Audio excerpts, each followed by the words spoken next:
నీతిని నెరవేర్చడు. దేవుని కోపము నరుడి మీదకి వస్తే నరుడు శిక్షతో విధించబడతాడు. ఒక సందర్భంలో చనిపోతాడు, ఒక సందర్భంలో శిక్షించబడతాడు, తర్వాత బ్రతుకుతాడు. కనుక ఇక్కడ ఒక భక్తుడు ప్రార్థన చేస్తున్నాడు, యెహోవా అంటే దేవుడా, నన్ను నీ కోపముతో గద్దించుకము, నీ కోపంతో నన్ను గద్దించుకము, నీ ఉగ్రతతో నన్ను శిక్షించుకము.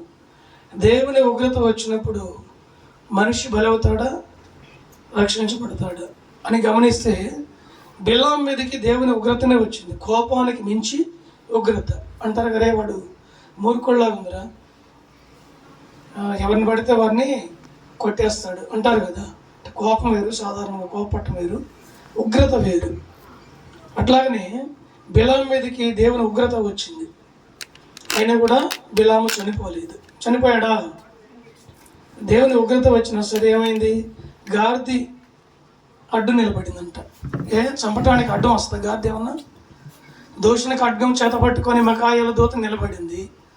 అడ్డు తప్పుకో అనపోతే గాడిదని అలాగ ఒక దెబ్బతో చంపేయచ్చుగా ఆయన్ని. కానీ మోగ జీవానికి నోరిచ్చి ఆ గాడిదతో మాట్లాడిపించి, బుద్ధిహీనుడా, బుద్ధి లేనివాడా, తెలుసుకో, నేర్చుకో, దేవుని కోపం ఎలాగుంటుంది, దేవుని ఉగ్రత ఎలాగుంటుంది.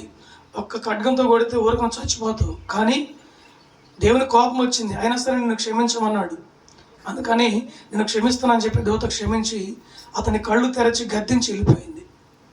అప్పుడు ఆ యొక్క ప్రవక్తకి నేత్రాలు తెరవబడి, నన్ను క్షమించు నాయనా అని దేవుని పాదాలు పట్టుకొని తిరిగి మళ్ళీ చర్చికి వెళ్ళాడు. ఎందుకంటే కోపం వేరు, ఉగ్రత వేరు. కోపం అంటే సహజంగా పిల్లల మీద కోపపడతాం, అవునా? భార్య మీద కోపపడతాం, పిల్లల్ని కొంచెం ఏదైనా శాప మాటలు అంటాం కోపం వచ్చినప్పుడు. కోపం వేరు, ఉగ్రత వేరు. అదే చెప్పకూడదులే, కానీ సరే, ఉగ్రత వచ్చినప్పుడు ఆ స్థితి చాలా భయంకరంగా ఉంటుంది. సరే, తెలియపరుస్తానండి. నోవాహు వెళ్ళాడు, ప్రజల దగ్గరికి వెళ్ళాడు, అడిగాడు, అయ్యా అమ్మ, అయ్యా అమ్మ, బాబు, నాయన, తమ్ముడు, చెల్లి, అక్క, వదిన, నాయన, అందరూ నా మాటనండి, నా మాటని చెప్పి అడిగాడు. మధ్యలో పడి, ప్రజల మధ్యలో పడి ఏమన్నా, పనికి మళ్ళాడా, దేవుని పిచ్చోడా, పొద్దున్న లెగిసి దేవుడు అంటావు, పొద్దున్న లెగిసి దేవుడు అంటావు, ఓ పనికి వెళ్ళవు, ఒక పొలం పనికి వెళ్ళవు, ఒక వ్యాపారం చేయవు, పిచ్చోడా, ఏంది నీ కొడుకులు సంపాదిస్తున్నారని, నీ కోడలను పని చేస్తున్నారని చెప్పని పొద్దుస్తమానం దేవుడు దేవుడు పక్క తప్పుకో అని అంటే ఆయనే పని చేస్తున్నాడు, ఓడ పని చేస్తున్నాడు. అదేం లాభం వచ్చే పనేం కాదు. కొడుకులు, కోడళ్ళు, భార్య అందరూ ఓడ పనే చేస్తున్నారు. ఓడ పని చేసి ముగించిన తర్వాత దేవుడు అన్నాడు, వెళ్ళి చెప్పమంటే అందరికి అయ్యా బాబు అని చెప్పి చెబుతున్నాడు, రమ్మని ఓడలోకి. నువ్వు దేవుని పిచ్చోళ్ళలాగా ఉన్నవే, అసలు ఈ రోజుల్లో వర్షం రావటం ఏంది, ఈ రోజుల్లో మబ్బు వేయటం ఏంది, ఈ రోజుల్లో వాన పట్టడం ఏంది, ఇక్కడ నీళ్ళు రావటం ఏంది, మీ మునిగిపోవటం ఏంది, విచిత్రంగా చెబుతా పొమ్మన్నారు.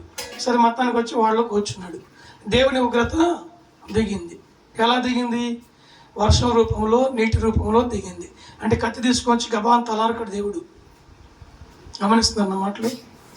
కత్తి తీసుకొని వచ్చి దేవుడు గబానా తలనరకడు. తండ్రి అయినా సరే కోపం వస్తే కూతురునైనా కొడుకునే చూసుకోకుండా చంపబెట్టి ఒక దెబ్బ కొడతాడు. ఎందుకంటే బుద్ధి చెప్పటానికి, నా మాటకి లోబడలేదే, ఎదురు తిరిగిందని కొడతాడు. కానీ దేవుని ఉగ్రత అట్లా ఉండదు, ఈ రూపకంగా ఉండి ప్రజలందరినీ దాంట్లో ముంచేసాడు. స్తోత్రం, హల్లెలూయా. కనుక దేవుని బిడ్డలారా, కోపం వేరు, ఉగ్రత వేరు. ఇప్పుడు సౌలుకు వచ్చింది కోపం, ఎవరి మీద? దావీదుకు వచ్చింది. దావీదు మీద 3 సార్లు ఈటేసిరాడంట. మీకు తెలుసా ఈట అంటే? నా వైపు చూస్తే మీకు అర్థమైంది. ఈటేసిరాడంటే ఇలాగా. ఎందుకు ఇసిరాడు? చంపాలని కక్ష ఉండి ఈటేసిరినప్పుడు ఆయన ఇలాగ పిడేలు వాయిస్తున్నాడు, ఇలా పట్టుకొని ఇలా కళ్ళు మూసుకొని వాయిస్తున్నాడు, సగం చూపు కళ్ళు తెరుస్తున్నాడు, వాయిస్తున్నాడు. ఆ ఈటేసిరే చూస్తానన్నాడు. అది సమీపం వచ్చినాక ఇలా అన్నాడు, అంతే. దగ్గరికి వచ్చింది, ఇలాగనే ఉన్నాడు, ఇలా అన్నాడు, అంతే. సురుగ్గా ఈట వచ్చాడు, ఊడ్చుకుంది. మనిషికి దానికి అంతా 2 ఇంచులే. 2 ఇంచులు 3 సార్లు దావీదు తప్పుకున్నాడు. కోపం వచ్చినప్పుడు కొంతమందిని కొట్టాలని, కొంతమందిని చంపాలని చూస్తారు. కానీ దేవుని మహా కనికరాన్ని బట్టి మనుషుడు తప్పించబడతాడు.